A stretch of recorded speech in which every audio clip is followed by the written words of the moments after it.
Morning दोस्तों। आज हम बात करेंगे स्ट्रोक के बारे में। स्ट्रोक क्या होता है, कब होता है, क्यों होता है, इसकी वार्निंग साइन क्या है, ये सारी बातों के बारे में डिस्कस करूंगा इस वीडियो में। कि मैं आपको बताने वाला हूँ definition, type, risk factor, warning sign, pathophysiology, neurological complain and vascular syndrome, diagnosis, management. ये सारी चीज़ें हम इस वीडियो के माध्यम से डिस्कस करने वाले हैं। तो सबसे पहले मैं बता दूं, अगर चैनल पे नया है तो चैनल को सब्सक्राइब कर लें, घंटे दबा दें, लेटेस्ट वीडियो का नोटिफिकेशन आप तक सबसे पहले पहुंचेगा। आइए वीडियो स्टार्ट करते हैं।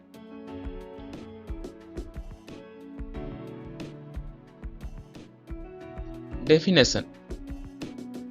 आज हम स्ट्रोक की डेफिनेशन के बारे में बात करेंगे। डेफिनेशन: स्ट्रोक एक न्यूरोलॉजिकल डिसफंक्शन है। ये होता है हमारे ब्रेन के अंदर सर्कुलेशन एबनॉर्मल हो जाता है, उस कंडीशन में ये स्ट्रोक होता है। स्ट्रोक को दूसरा नाम सेरेब्रोवास्कुलर एक्सीडेंट भी कहते हैं। ठीक है, ये कब होता है? जब हमारे ब्रेन में प्रॉपर सप्लाई नहीं होती है, फिर ये स्ट्रोक होता है। कभी कभी होता है हमारे ब्रेन में जब प्रॉपर सप्लाई नहीं होगी तो वहाँ के उस एरिया में, जिस एरिया में सप्लाई नहीं हो रही, उस एरिया में जो ब्रेन टिश्यूज वगैरह हैं, ब्रेन सेल हैं, न्यूरॉन्स वगैरह हैं, ये सब डेथ करना शुरू हो जाएंगे। जो इरिवर्सेबल नहीं होते हैं वो डेथ करेंगे, तो वहाँ पे स्ट्रोक होता है।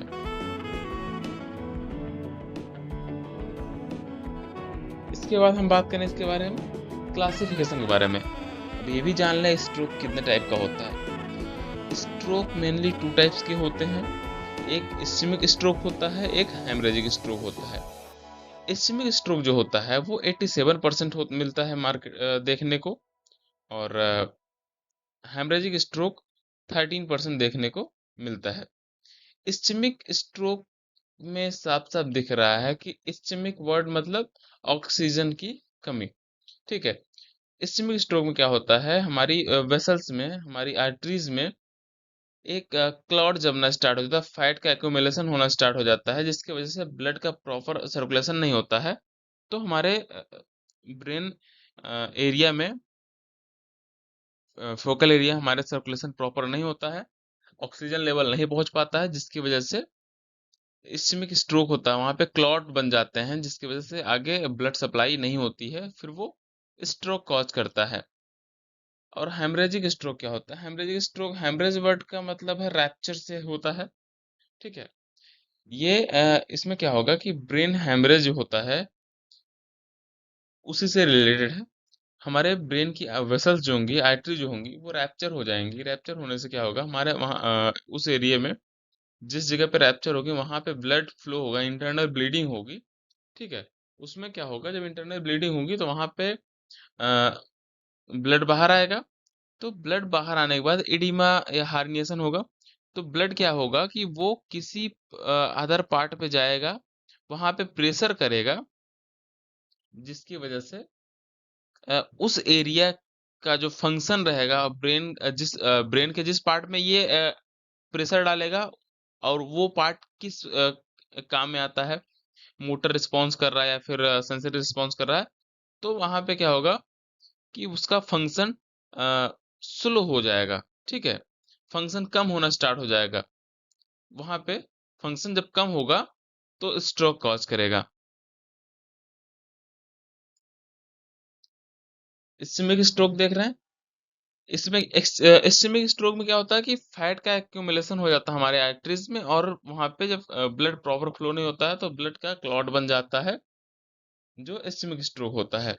और हेमरेजिक में क्या होता है कि हमारी ब्लड वेसल्स जो है, हमारी आर्टरी जो है, वो रैप्चर कर जाएंगी, वहां पे ब्लड फ्लो होगा, इंटरनल ब्लीडिंग हो जाएगी। इसके बाद रिस्क फैक्टर के बारे में बता दूं। इसके कुछ रिस्क फैक्टर होते हैं, जैसे hypertension, atrial fibrillation, left ventricular hypotrophy, congenital heart failure, CHF, cigarette smoking, alcohol consumption, obesity, diabetes mellitus, age, family history of stroke, male more than female. Hypertension में क्या होता है, हाइपरटेंशन में ब्लड प्रेशर हमारा बढ़ा होता है, तो उसमें हेमरेजिक स्ट्रोक होने का चांस ज्यादा होता है। और कंजेनाइटल हार्ट फेलियर जो होता है, हमारी हार्ट की डिजीज जो होती, इसकी वजह से भी स्ट्रोक होता है।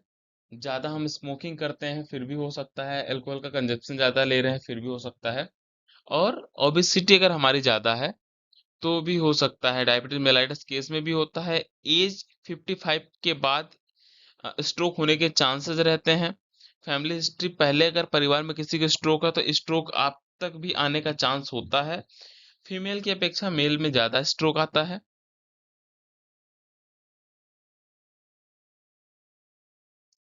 इसके बाद हम बात करेंगे वार्निंग साइन के बारे में। अब ये हम कैसे जानेंगे कि स्ट्रोक आने वाला है, तो कैसे पहचानेंगे कि स्ट्रोक आने वाला है। ठीक है, जब भी स्ट्रोक किसी पेशेंट को आने वाला होगा तो क्या होगा, नंबनेस होगा, वीकनेस होगा। ये नंबनेस वीकनेस कहाँ पे होगा, फेस पे होगा, आर्म्स में होंगे, लेग्स पे होगा, स्पेशली वन साइड में ये सारी चीजें देखने को मिलेंगी।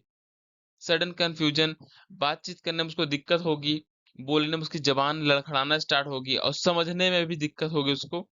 उसके बाद देखने में उसका ब्लडनेस होगा, प्रॉपर वो देख नहीं पाएगा। चलने में उसको डिजीनेस होगा, लॉस ऑफ बैलेंस, कोऑर्डिनेशन होगा, सीवियर हेडेक होगा। जब भी वो पेशेंट चलना चाहेगा तो उसको डिजीनेस, चक्कर जैसे फील होगा कि उसको चक्कर आ रहा है। लॉस ऑफ बैलेंस, कोऑर्डिनेशन, वो चलना चाहेगा प्रॉपर, अपने बैलेंस को मेंटेन नहीं कर पाएगा। उसके बाद सीवियर हेडेक होगा। जब भी स्ट्रोक होने वाला होगा तो सीवियर हेडेक भी होता है। जैसे भी हमने बताया आपको, बैलेंस कोऑर्डिनेशन प्रॉपर नहीं होगा, डिजीनेस हेडेक होगा, विजन लॉस होगा।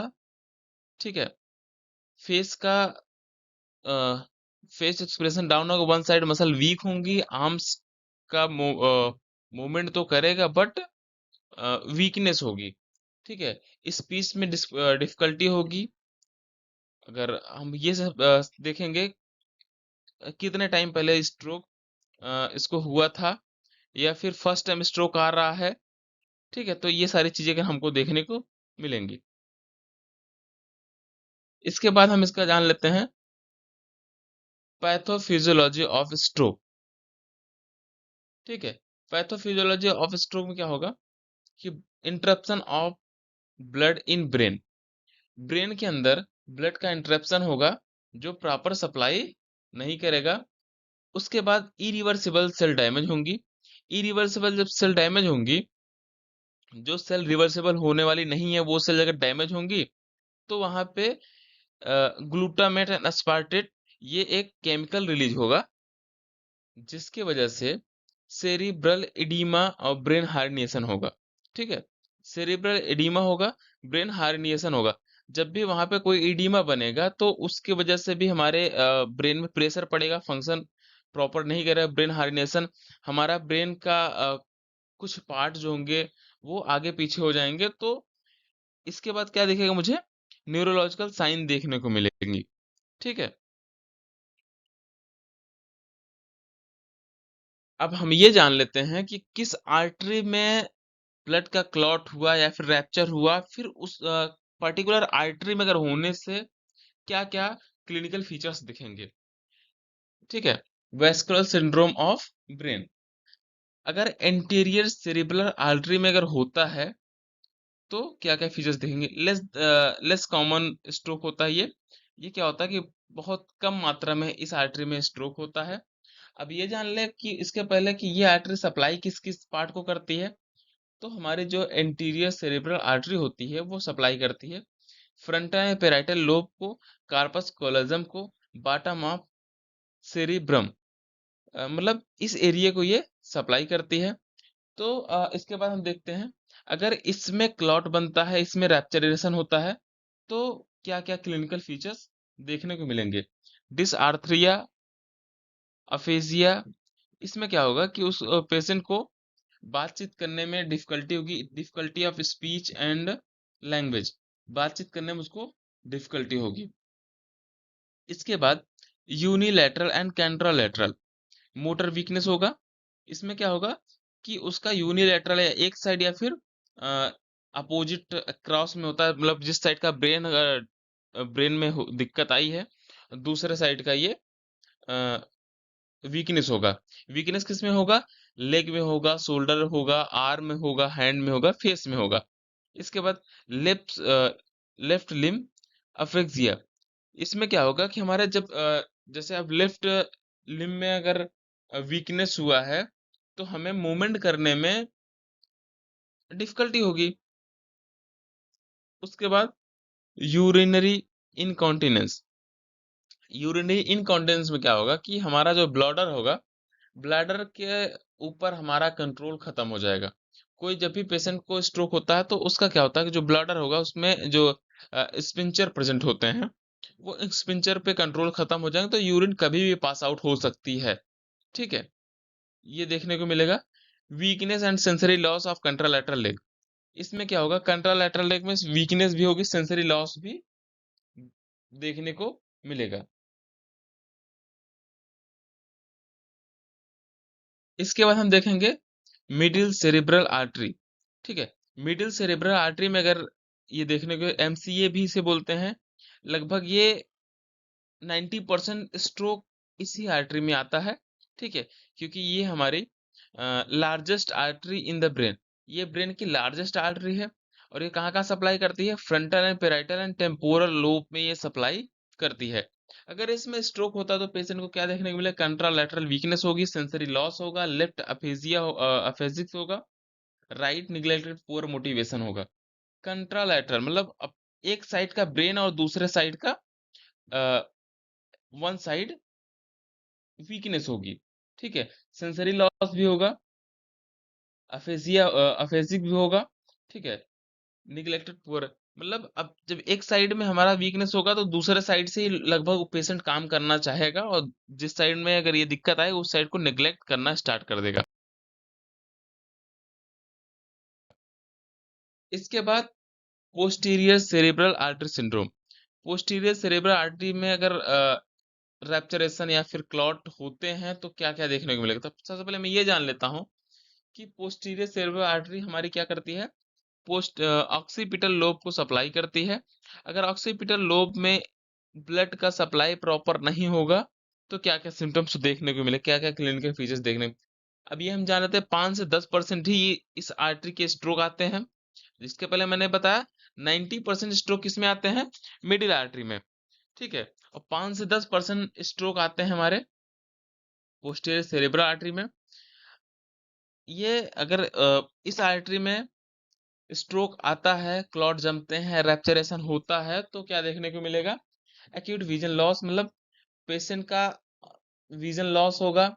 ठीक है, पेशेंट देखने में डिफिकल्टी होगी, कॉग्निटिव कंफ्यूजन, किसी चीज को प्रॉपर कोऑर्डिनेट नहीं कर पाएगा, कंफ्यूज रहेगा। ठीक है, देखेगा तो लेकिन वो बहुत डिफिकल्टी के साथ देखे, लेकिन वो किसी चीज को क्लियरली समझ नहीं पाएगा क्या चीज देख रहा हूं मैं। उसके बाद पोस्टीरियर साइड हेडेक होगा। ऑक्सीपिटल लोब जहाँ पे होता है पोस्टीरियर साइड में हेडेक भी होगा। Dyslexia and agraphia anomia. ठीक है, अगर डिसलेक्सिया एग्राफिया एमोनिया एनोमिया जो होता है, इसमें क्या होगा? अगर ये भी देखने को उसको मिलेगा। ये क्या होता है? उसको पढ़ने में, लिखने में, कलर नेमिंग देखने मैच करने में उसको डिफिकल्टी फील होगी। वो ना ही किसी चीज को प्रॉपरली पढ़ पाएगा, ना ही किसी चीज को प्रॉपरली लिख पाएगा, और ना ही किसी नेम को नेम में किस कलर को प्रॉपरली वो पहचान पाएगा। ठीक है, memory defect lesion in temporal lobe. Temporal उसका मेमोरी भी डिफेक्टेड होगा। कंट्रालैटरल हेमिप्लेजिया होगा। तो इसमें क्या होगा कि उसका कंट्रालैटरल मतलब एक साइड का ब्रेन, अपोजिट साइड का अपर लिम और lower limb, one side only, hemiplegia भी होगा। इसके बाद हम देख लेते हैं neurological complication and associated condition in the stroke. ठीक है, न्यूरोलॉजिकल कॉम्प्लिकेशन क्या क्या दिखेंगे, देखने को मिलेंगे। Alternate consciousness. इसमें क्या होगा कि पेशेंट मतलब अलर्टनेस उसका लॉस हो जाएगा, कॉन्शियसनेस बिल्कुल लॉस हो जाएगा। ठीक है, उसके बाद क्या देखने को मिलेगा? डिस्फेजिया। डिस्फेजियम क्या होगा कि डिफिकल्टी इन स्वेलिंग, मतलब सॉरी स्वॉलोविंग, मतलब किसी चीज को प्रॉपरली वो स्वॉलो नहीं कर पाएगा, निगल नहीं पाएगा। तो ये भी एक डिसऑर्डर को देखने को मिलेगा। उसके बाद disorder of speech and language, उसको बातचीत करने में भी दिक्कत आएगी। कॉग्निटिव डिसफंक्शन, उसका कोऑर्डिनेशन प्रॉपर नहीं होगा, अलर्टनेस उसका लॉस हो जाएगा, अटेंशन बिल्कुल लॉस हो जाएगा, मेमोरी फंक्शन भी उसका लॉस होना शुरू हो जाएगा। सीजर्स भी आएंगे, उसको झटके भी आ सकते हैं। ब्लैडर एंड बाउल डिसफंक्शन, अभी मैंने आपको एक बार इसके पहले भी मैं बता चुका हूँ कि यूरिनरी में क्या दिक्कत आती है। यूरिनरी इनकॉन्टिनेंस होगा, ठीक है। हमारा जब भी ब्लैडर, जब न्यूरोलॉजिकल कॉम्प्लिकेशन में क्या होगा कि ब्लैडर उसका जो स्पिंचर होगा वो प्रॉपर स्पिंचर पे कंट्रोल्स नहीं रहेगा, कभी भी यूरिन पास आउट हो सकती है, ठीक है। एंड उसके बाद क्या होता है, डिस्टरबेंस ऑफ बाउल फंक्शन। अच्छा, हमारा बाउल होता है, बाउल फंक्शन में भी डिस्टरबेंस होगा। बाउल फंक्शन में अगर डिस्टरबेंस होता है तो डायरिया या फिर कॉन्स्टिपेशन भी पेशेंट को हो सकता है, ये भी देखने को मिलेगा। ऑस्टियोपोरोसिस फ्रैक्चर होने का चांस बढ़ जाता है, उसका भी रिस्क होता है। कार्डियोवैस्कुलर एंड पल्मोनरी डिसफंक्शन होने की वजह से भी ये भी न्यूरोलॉजिकल कॉम्प्लिकेशन में देखने को मिलेगा। कार्डियोवैस्कुलर में क्या होगा, कोरोनरी आर्टरी डिजीज होती है। और पल्मोनरी डिसफंक्शन में क्या होगा, रिस्पायरेटरी आउटपुट डिक्रीज हो जाएगा, ठीक है।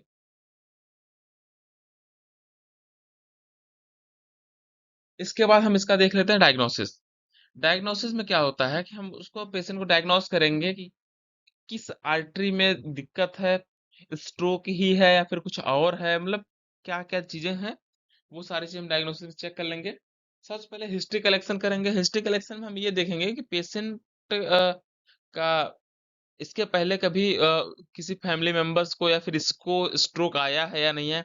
और साथ साथ में इसमें हम वाइटल साइंस भी इंक्लूड करेंगे, पेशेंट का सारा वाइटल साइंस भी हम प्रॉपर लेंगे। इसके बाद क्या करेंगे, फिजिकल एग्जामिनेशन करेंगे। फिजिकल एग्जामिनेशन करने का एक ट्रिक होता है, वो ट्रिक क्या होता है, फास्ट ऐप से क्या होगा कि फेस में उसका वन साइड फेस जो होगा वो फेस में लूजनेस होगा, एक साइड का फेस उसका कॉन्ट्रैक्ट टाइप होगा। हम पेशेंट को बोलेंगे फेशियल स्माइल करे, तो पेशेंट प्रॉपर स्माइल नहीं कर पाए, स्माइल करेगा तो एक साइड का फेस उसका कॉन्ट्रैक्ट होगा, एक दूसरे साइड का लूज ही रह जाएगा। और ए से क्या करेंगे, आर्म को, पेशेंट के आर्म को बोलेंगे रेस करो। आर्म पेशेंट रेस तो कर लेगा, लेकिन वो कंट्रोल नहीं कर पाएगा, होल्ड नहीं कर पाएगा उस आर्म को, ऑटोमेटिक आर्म धीरे धीरे डिक्रीज होते होते नीचे गिर जाएगा। वो पेशेंट आर्म को ले जाएगा लेकिन होल्डेशन उसका खत्म हो जाएगा। उसके बाद पेशेंट को मैं बोलूंगा स्पीच देने के लिए, बात बोलने के लिए। जब पेशेंट को बोलने के लिए आप बोलेंगे तो वो पेशेंट प्रॉपर बोल नहीं पाएगा, उसकी जबान लड़खड़ाना स्टार्ट हो जाएगा, तोतलाना स्टार्ट हो जाएगा। और उसके बाद हम उसका देखेंगे टाइम, किस टाइम पीरियड से ये दिक्कत उसको आ रही है, ये उसका हम देखेंगे फिजिकल एग्जामिनेशन में। उसके बाद कार्डियोवैस्कुलर इमेजिंग। कार्डियोवैस्कुलर इमेजिंग होता क्या होता है, सीवीआई होता है, सीवीआई एक टेस्ट होता है, इसको हम करेंगे। इसमें हम ये चेक कर पाएंगे कि इस्केमिक स्ट्रोक है या फिर हेमरेजिक स्ट्रोक है, ठीक है, या फिर कोई ट्यूमर है या फिर कोई अपसेस है जिसकी वजह से ये प्रॉब्लम देखने को मिल रही है। मतलब हम इसमें क्लियर करेंगे कि स्ट्रोक ही है या फिर और कुछ है, ठीक है। इसके बाद हम क्या करेंगे, सीटी स्कैन कराएंगे पेशेंट का। सीटी स्कैन कराने के बाद हम ये देखेंगे कि अ, कौन सी आर्टरी इन्वॉल्व है, ठीक है, आर्टरी इन्वॉल्व है फिर स्मॉल वेसल्स वगैरह इन्वॉल्व है, ये हम चेक कर पाएंगे। इसके बाद एमआरआई करवाएंगे। एमआरआई में क्या होता है कि जो चीजें हम सीटी स्कैन हमको क्लियर नहीं हुई हैं, वो एमआरआई में हमको अच्छे से क्लियर हो जाएगी, ठीक है। क्योंकि हाई रेजोनेंस का ये इमेजिंग होती है, तो इसमें सारी चीजें हमें क्लियर हो जाएंगी, किस आर्टरी में प्रॉब्लम है, किस आर्टरी में किस लीजन तक पहुंचा ये दिक्कत, वो सारी चीजें हम एमआरआई के थ्रू देख पाएंगे क्लियरली। इसके बाद हम देखेंगे मेडिकल मैनेजमेंट। मेडिकल मैनेजमेंट क्या होता है, मेडिकल मैनेजमेंट, मेडिकल मैनेजमेंट में हम पेशेंट क्या cerebral perfusion, stabilization, circulation and oxygenation. इसमें क्या होगा जब ये ऑक्सीजनेशन जो है, क्योंकि ब्रेन के पार्ट में ऑक्सीजन लेवल डिक्रीज हो चुका है। ठीक है, जब भी स्ट्रोक हुआ है, क्या हुआ, क्लॉट हुआ है, रैप्चर हुआ, तो ऑक्सीजन लेवल डिक्रीज हो गया है। जब ऑक्सीजन लेवल डिक्रीज हो गया है, तो सर्कुलेशन वहां पे हमको क्या करना है, मेंटेन करना है। वहां पे जब सर्कुलेशन मेंटेन करेंगे, परफ्यूजन देंगे, उसके बाद सर्कुलेशन को मेंटेन करेंगे। इसके बाद क्या करेंगे, ब्लड प्रेशर, बीपी को भी उसके बीपी को भी मेंटेन रखेंगे। सफिशियंट कार्डियक आउटपुट, ठीक है, सफिशियंट कार्डियक आउटपुट देखेंगे उसका। उसका जो कार्डियक आउटपुट रहेगा, उसको भी हम प्रॉपर मेंटेन करके रखेंगे। फ्लूइड एंड इलेक्ट्रोलाइट इम्बैलेंस जो होता है, इसको भी हमको फ्लूइड इलेक्ट्रोलाइट का जो बैलेंस है, उसको भी प्रॉपरली मेंटेन करके रखना है। कंट्रोल सीजर्स एंड इन्फेक्शंस, ठीक है, सीजर्स को कंट्रोल करेंगे, इन्फेक्शंस को कंट्रोल करेंगे। इसके बाद इडीमा हो गया, इडीमा हो गया, intracranial pressure herniation using the anti oedema agent. जब भी पेशेंट को एडीमा है, उस कंडीशन में एडीमा में क्या करेंगे, एडीमा हो गया, इंट्राक्रेनियल प्रेशर हो गया, ठीक है, तो इसमें क्या करेंगे, पेशेंट को हम एडीमा एजेंट देके उस एडीमा को कंट्रोल में लेंगे। ठीक है, इसके बाद क्या होता है,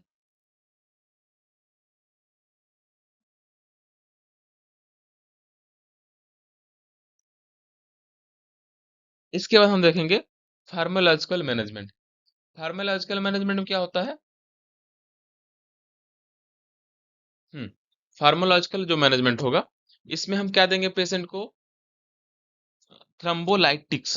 थ्रम्बोलाइटिक्स क्यों देंगे, थ्रम्बोलाइटिक्स जब भी हम पेशेंट को देंगे, ताकि जो क्लॉट्स है वो डिसॉल्व हो सके और फ्लो प्रॉपरली मेंटेन हो सके, फ्लो अच्छे से हो सके। इसके बाद हम देंगे उसको anti coagulant, anti coagulant medicine देंगे। इससे क्या होगा कि उसका रिस्क ऑफ ब्लड क्लॉटिंग को हम खत्म करेंगे। उसके बाद इसमें कौन कौन सी मेडिसिन देंगे, हेपेरिन दे सकते हैं, वारफेरिन दे सकते हैं, ठीक है, ये सारी मेडिसिन हम दे सकते हैं। इसके बाद एंटी हाइपरटेंसिव एजेंट देंगे। एंटी हाइपरटेंसिव एजेंट इसलिए देंगे ताकि हम उसकी जो हाइप हम्म, उसका हाइपरटेंशन जो है, उसको हम रिड्यूस कर सकें, ठीक है, और उसका जितना भी हाइपरटेंशन हाइपोटेंशन को भी हम इसको रिड्यूस कर सकें। इसमें क्या क्या देंगे हम, अल्फा ब्लॉकर्स देंगे, बीटा ब्लॉकर्स देंगे, कैल्शियम चैनल्स ब्लॉकर्स देंगे, वैसोडाइलेशन देंगे, डायोरेटिक्स देंगे। ये सारी मेडिकेशन है, इसमें हम फार्माकोलॉजिकल मैनेजमेंट में ये दे सकते हैं। उसके बाद एंटी स्पास्टिक देंगे, एंटी स्पास्टिक मेडिसिन देंगे। उसमें क्या होगा कि हमारे डिक्रीज मसल स्पाज्म, मसल में जो अकड़न रहेगी, जो स्पाज्म में रहेगा, वो डिक्रीज होगा। रिलैक्स मसल, स्केलेटल मसल को रिलैक्स भी करेगा। उसके बाद क्या करेगा, स्पाज्म को रिड्यूस करेगा और मसल को रिलैक्स करेगा। इसमें कौन कौन सी मेडिसिन देंगे हम, बैक्लोफेन, डाइजापाम, ठीक है, ये दो मेडिसिन, या फिर और सारी मेडिसिन होती हैं, बट हम ये दो मेडिसिन इसमें आपको दिखाए हैं कि ये मेडिसिन हम देके इसको स्पास्टिसिटी को कम कर सकते हैं। उसके बाद एंटी कन्वर्जेंट ड्रग्स देंगे। एंटी कन्वर्जेंट जो ड्रग्स होगा, इसमें क्या होगा कि जो सीजर्स आएंगे पेशेंट को, ठीक है, सीजर्स आएंगे, डिप्रेशन आएंगे, तो सीजर्स को कंट्रोल करने के लिए हम एंटी कन्वर्जेंट ड्रग्स देंगे। इसमें क्या क्या देंगे, कार्मे सॉरी डाइजापाम देंगे। उसके बाद क्या देंगे, कार्बोमेजापाइन देंगे। ये सारी मेडिसिन हम इसमें दे के पेशेंट को फार्माकोलॉजिकल मैनेजमेंट में ये सारी मेडिसिन उसको देते हैं। इसके बाद क्या होता है, फिजियोथेरेपी मैनेजमेंट। इसमें सबसे बड़ा मैनेजमेंट जो होता है, फिजियोथेरेपी ही मैनेजमेंट होता है। ठीक है, सारे मैनेजमेंट हो गए, फिजियोथेरेपी मैनेजमेंट हम उसको क्या क्या, उसका पोस्चरल अलाइनमेंट जो है, उसको प्रॉपर मेंटेन करेंगे। Improve flexibility and joint integrity, patient का जो स्पास्टिसिटी बढ़ी हुई है, क्योंकि इस सिचुएशन में क्या होगा कि पेशेंट की मसल बिल्कुल वीक हो जाती हैं। तो जब वीक होंगी, इस पे स्पास्टिसिटी बढ़ सकती है, ठीक है, जॉइंट इंटेग्रिटी कम हो सकती है। तो इसमें क्या करेंगे हम, फ्लेक्सिबिलिटी एक्सरसाइज देंगे, ठीक है, पेशेंट को जॉइंट का मोबिलाइजेशन दे के, अ, सभी जॉइंट का मोबिलाइजेशन दे देकर हम पेशेंट का क्या करेंगे, फ्लेक्सिबिलिटी प्रॉपर मेंटेन करेंगे, ठीक है, फ्लेक्सिबिलिटी को बढ़ाएंगे। इसके बाद हम रेंज ऑफ मोशन एक्सरसाइजेस में देंगे, ताकि पेशेंट का जो जितना रेंज है जॉइंट का मूवमेंट करने का, वो सारा रेंज प्रॉपर मेंटेन रहे। Improve flexibility exercise, flexibility exercise उसको हम देंगे ताकि फ्लेक्सिबल रहे, ठीक है, जिससे हमने बताया आपको, मोबिलाइजेशन वगैरह हम देके जॉइंट का एवरी जॉइंट का मूवमेंट करा के हम इसकी फ्लेक्सिबिलिटी को इम्प्रूव करते हैं। उसके बाद इंटरवेंशन टू इंक्लूड स्ट्रेंथ, सबसे बड़ी चीज ये है कि हम पेशेंट को क्या देंगे, इंटरवेंशन दें। इंटरवेंशन मतलब हो गया कि पेशेंट की जो मसल वीक है, उस मसल को स्ट्रेंथ प्रोवाइड करेंगे हम विथ असिस्टेंट। तो उस मसल को जब हम स्ट्रेंथ प्रोवाइड करें, ताकि वीक मसल भी हमारी स्ट्रांग हो सके। इसके बाद लोअर एक्सट्रीमिटीज फंक्शन, इसका जो पेशेंट का लोअर एक्सट्रीमिटीज मेनली इसमें ज्यादा डिफेक्टेड रहेगा, तो उसका हम फंक्शन की एक्सरसाइजें भी देंगे। Thank you for watching SS medical lecture पे। अगर चैनल पे नए हैं तो चैनल को सब्सक्राइब करें, वीडियो अच्छी लगे तो दोस्तों के साथ शेयर भी करें, ठीक है। अगली वीडियो को देखने के लिए बेल आइकन को भी प्रेस करें, ताकि अगली वीडियो आप तक पहुंच सके। Thank you very much.